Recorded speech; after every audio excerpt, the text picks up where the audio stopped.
In this video, I will tell you how to fix Galaxy Wearable app not opening. So it is easy. So please watch the full video. Let's get started.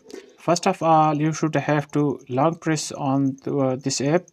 Now tap on App Info. After that, tap on Storage Usage.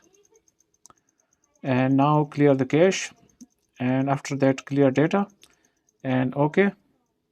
Now the next step is go to Google Play Store or App Store if you are using iPhone or iPad. Tap on search option, tap on search bar and search for Galaxy Wearable. Now tap on here and simply tap on update option. You will see update option here. So after that this will be fixed. So hope you will like this video. Thanks.